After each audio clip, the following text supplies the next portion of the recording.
looks quite fit, Cash. He's 20. I can feel that. Helena, you are one scary, scary woman. Hello, everybody. Welcome back to my channel. My name is Queenie, for those who don't know me. What is going on in the Love Island streets? I mean, it's more USA than UK, but my Lord, we have been on fire all day today. I wanted to do a video yesterday, but my own family is going through our little telenovela, little Nollywood series going on right now. I was like, damn, could the world be more on fire?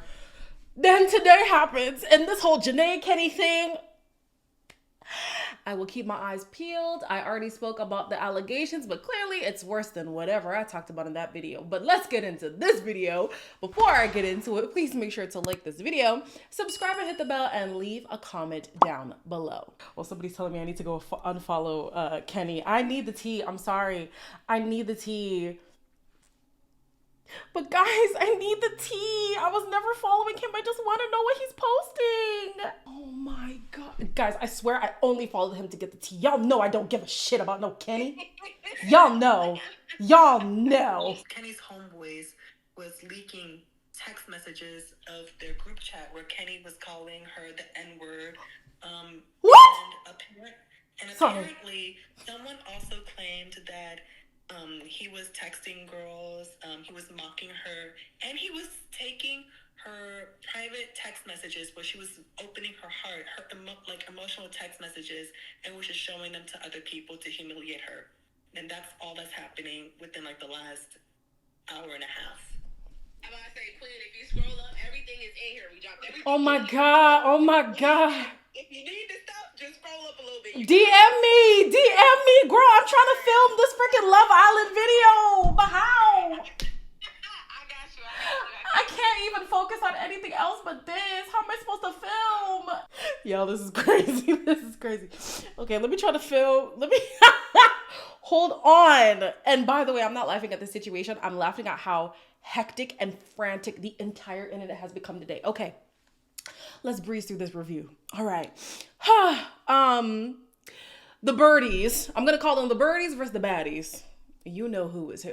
So the birdies tell Helena that she was so strong during the recoupling, and she says she has no intention of talking to Blue in a romantic way. Baby girl, I feel like the feelings are mutual. Although Blue is going to make it seem like he's interested in her and he just never got the opportunity, he don't like her like that. Be so for real, he did not like her like that. And so that's fine. You don't have to worry. Harry says that he still cares for Helena and is annoyed at himself that he lost his friends. But Dejon is there like, no, I'll always be your friend. I'm always going to be your buddy. This man is so freaking fake. And the saddest part about it all is that I can actually believe Harry before I believe Dejon. Dejon is such a fraud. 2 levels. No, actually, I can't comprehend because like I said, right now, my family's going through some telenovela type stuff. But he's real close. Real close. Then we have Shakira and Harry who have a moment in the makeup room. I was like, girl, no. Like, she's letting him kiss on her neck because they're taking baby steps. I'm like, Shakira, honestly, I might have to put you in the bin with the birds. I might have to put Tony in there too. Honestly, my only saving grace right now is Yas. Yas has yet to embarrass me. These other girls, I don't know, man. Oh, and I also wanted to clear this up. You guys were right. I did mishear. Now, when I was editing the video where he asked Shakira, should I try again or whatever like that, I was editing and I'm like, wait, did I misunderstand? But I was gaslighting myself so much to be like, there's no way Shakira would have said, yes, he should keep pursuing her, that I decided to hear what I wanted to hear. Now I know how stans feel because I did what stans always do. They just force themselves to hear what they want to hear. She really does want that man to keep pursuing her. She is like fully on board. Oh, girl, I'm disgusted. So let's get to the family meetings. We have Tony's mom who calls Cash her king. There were a few moments too where she was flirting with him. I said, wait, okay, not too much Tony's mom, all right? Then we see Cash's siblings who are not happy about Tony. And he's like, listen, I've forgiven her. I moved on. They were deciding to stay icy with the girl. And it's going to bother Tony for a little bit. What really hit my chest, y'all, what pulled on my heartstrings was Tony's conversation with Cash. Tony's mom's conversation with Cash. We think you are such an incredible stand-up guy. My husband and I adore you, and you have handled some really shitty situations so calmly. From the bottom of my heart, I want to thank you so much. Thank you for having such a big heart. Thank her for raising such an incredible gentleman. I'll be honest, I shed tears. I cried when Cash cried, and I cried when Cash was being affirmed for how he handled the whole situation. Those are the only 2 times I've cried this whole season. Just Cash, I love me some Cash, and some real Cash too. So yeah, it's really great to see that at least Tony's family was always rooting for him. They always saw it for him. They're so grateful at the way that he handled everything. Not to say that Tony isn't grateful, but there was a moment there that I was like, Tony, you some slimy stuff. Okay. His siblings are, they're younger. They're 20. I think they're twins. So they're both 20. They're looking up to their older brother. They're seeing him break down over a girl on national television. Like, they're going to be upset. I thought it was kind of in poor taste to hold it over Tony's head in that way, only because you have a short amount of time, right? So as his siblings, if you are looking out for him, then maybe just, address it for a second and then investigate more to see if you even like her as a person for your brother. However, with all that being said, guys, I cannot think. My brain is so fried up with this Janae stuff. With all that being said, I love their authenticity. They were not happy and they were not going to fake it, which is a theme for most of these families. Not Janae added to her story. Oh my God. What more is there to say? Oh, she's just retweeting people. Okay. Sorry, guys. Sorry. Sorry. Okay. Meg. And you guys, I don't follow influencers like that. And I also don't turn on my notifications, but today I must. Moving on. Meg and Dejon's family was next. Oh my gosh. Meg's family came in on smoke. And I loved it. He does everything for me, he generally does. We don't see that. All right, fucking hell. What's the other one? He is the biggest flirt. I got player vibes. Yeah. Manipulation. Well, he's my boyfriend now, so we'll soon see about that. You let him off a bit scot-free with everything that he done. All he says to you is that you're beautiful inside and out. Same reoccurring, very, the same things that he says. Time. Meg, can I say what I want to say? Meg, no, Elaine, that's not nice. I'm finding it. Meg has a simple mindset, okay? And it doesn't matter what her family is saying. Her family is literally backing up the fact that her man is a waste man. They do not see it for this man. But you know what her response is going to be? But he's my boyfriend. Meg. And if your man is trash, he's still trash whether or not you're together. I don't understand.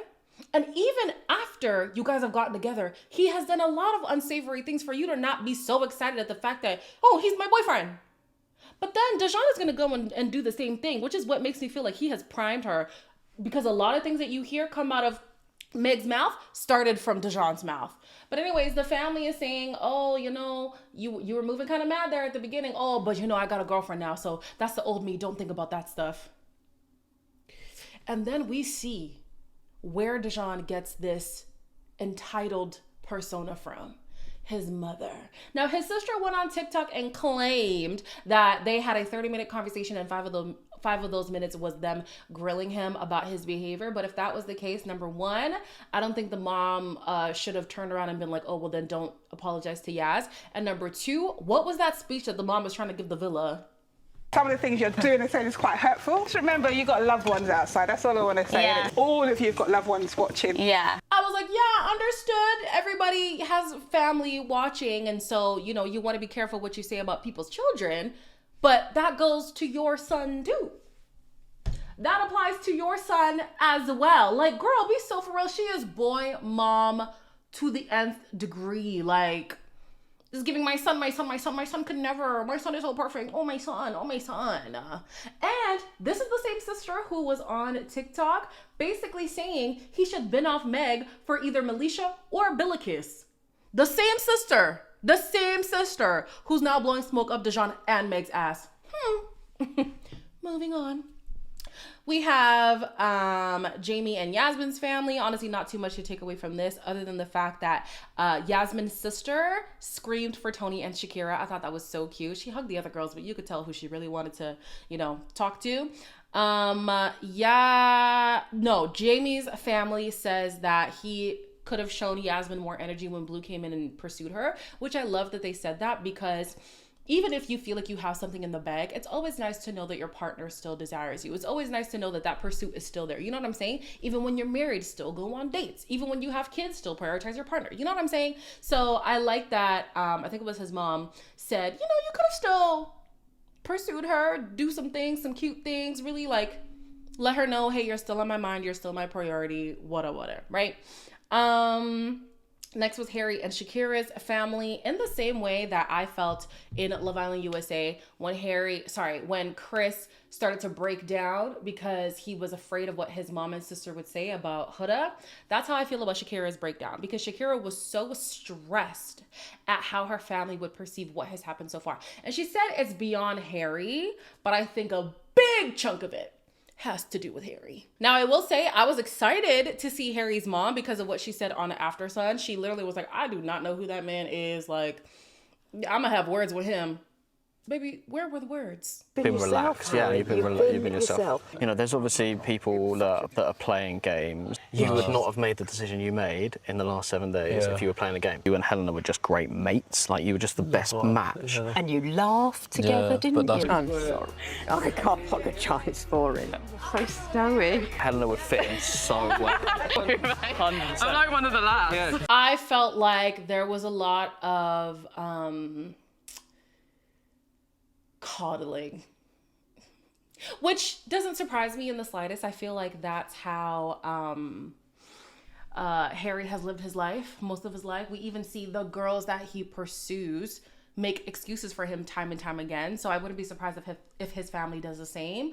It felt as if the mom and the best friend, whose name is also Harry, were still like rooting for Helena, which was kind of like weird energy to see. Even Shakira after the fact was like, yeah, I don't think the mom is with it, because instead of like asking about us or maybe talking about like trying to learn more about me, she was trying to defend Harry and his behavior. Even after that, we saw Harry, the other Harry, basically like say to Helena, oh, you'd fit right in and you did it. Like, I'm sorry, that would be the last straw for me. I'm not even going to waste my time with a man who would be coddled by his family, number one. And number two, whose family still has these desires for this girl to be in my situation. I did like how Shakira's family was not with the shits regarding Harry. They did not want him near them at all. And then after the fact too, Helena's now like receptive to being Harry's friend. All of that would be a no for me. There's too much history, too much messiness, too much distrust for Harry's sake, on Harry's side, for me to even entertain all of that. Next, we see Angel and Ty's family. Her family said she's glad that, they're glad that she swerved Harry. Girl, we all are. And they love Ty. His family says that she is a stunner and everybody hopes that they work it out. Angel's sister's physique, my lord. In that red dress, I was jealous. The girl is stacked. I was jealous. Then we have Megan and O'Connor's family, who was last. It was kind of I think Blue and Thing's family was last, but I didn't even write it down. Did I? Oh, I did. Okay, I was like, dang, did I completely skip over Blue? Yeah, it was kind of annoying to see Megan get like so excited and like scream. I'm like, you just saw them. Other people haven't seen their family in months, literally. You just saw. Anyways, they're all happy that they are both Irish and that they found their way back to each other. Then we see Dejon.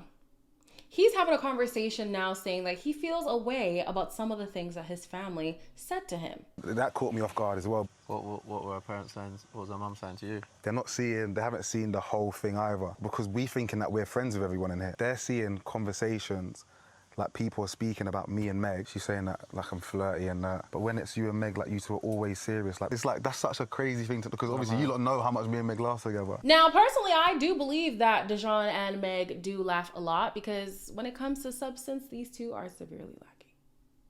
Severely lacking. There was even another point in this episode where Meg proved again that it's not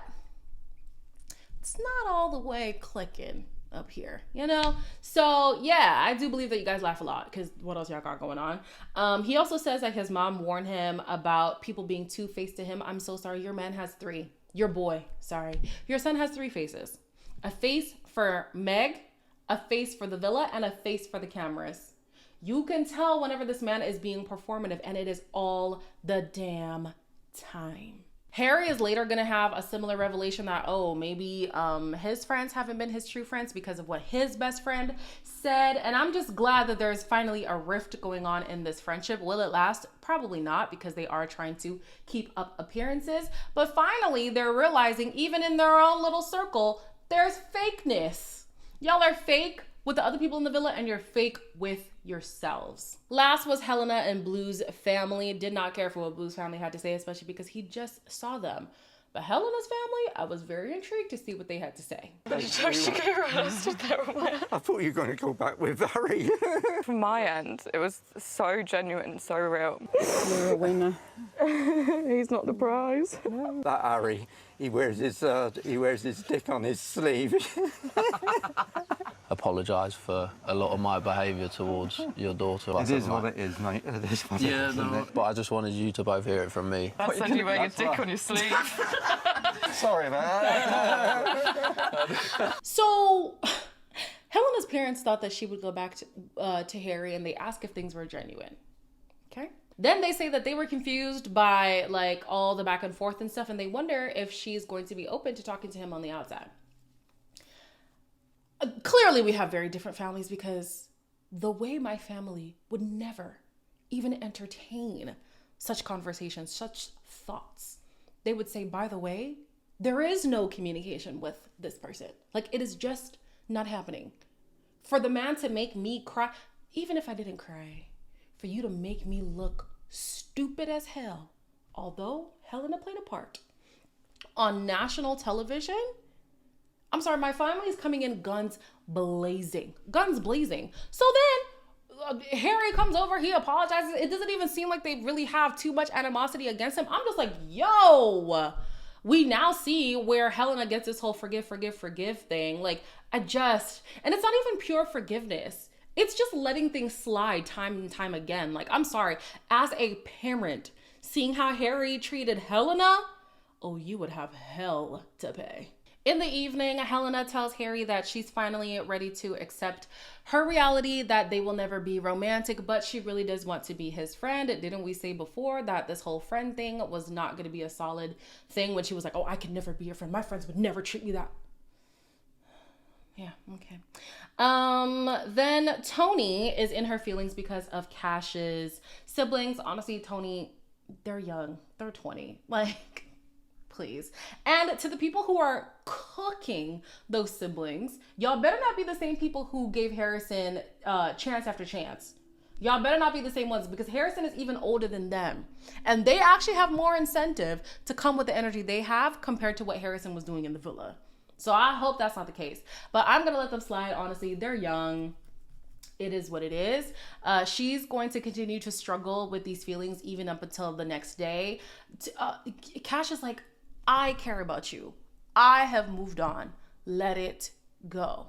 It's fine. And he also has another conversation where he says, honestly, it kind of is ticking off a box of mine that she is so hurt by the thoughts of my own family, because I'm very family oriented and I want that to be important to you as well. So yeah, good on you, Tony. You don't even know, but you're ticking off a box. I also just wanted her to accept the L. You know what I'm saying? You did something very, very like distasteful, very distasteful. His family is not going to be happy. Take that L. Eat that. Eat that. It's okay. Accountability comes in different forms. If the siblings want to be cold towards you, that just comes with it. Meg and Dejon have a conversation about the family day, and I feel like Meg watered down what was said about Dejon, but either way, he still feels justified in his actions. If these two break up, it better be because of something other than Dejon having a wandering eye. Because at this point, Meg, you have seen that enough to know that he's gonna be a problem on the outside. If you break up, it cannot be because of that. You've already seen it and you've accepted it. That's my opinion. Now, what I wish the family did more was to point out how much Dejon discredits Meg's feelings. Because now she's like, oh, well, we're exclusive now. We're boyfriend and girlfriend, so he doesn't have a wandering eye. Okay, cool. But when it comes to your feelings, he constantly dismisses them. He does not comfort you whenever you're, well, based on what we see, he does not comfort you whenever you're distraught. Like, there's so many other problems that y'all have. And so just because you guys maybe have similar banter or he doesn't have a wandering eye anymore, it doesn't make this coupling a good coupling. But let her tell it. She don't care. She's like, oh, you see how our family said negative things and we still progress in our relationship? Yeah, that just shows that we're above it all. Okay. He takes her to the terrace again and says that he loves her. He's so performative. Everything he does has to be on the terrace. Their first kiss on the terrace. Will you be exclusive on the terrace? I don't remember where he said the girlfriend thing, but now I love you on the terrace. He's trying to get a moment. And on my watch, it's not gonna fly. So sorry. You will not be rewarded. On to the game. The game is called Couple Goals, and of course, Meg and Dejon are hosting. Only the birdies think that Meg and Dejon will last on the outside. The other votes went towards Megan and Connor and Angel and Ty. I could see Megan and Connor for sure. Angel and Ty, I think they got hot and heavy real quick. I don't know if it'll last for real. Then we have Blue, who says that he would not go on holiday with Harry and Shakira in case he wants to do a couple swap again. Harry did not like that. Harry was not a fan of that statement at all. Most people said they wouldn't go on holiday with Helena and Blue. I don't remember the reason, but I would agree.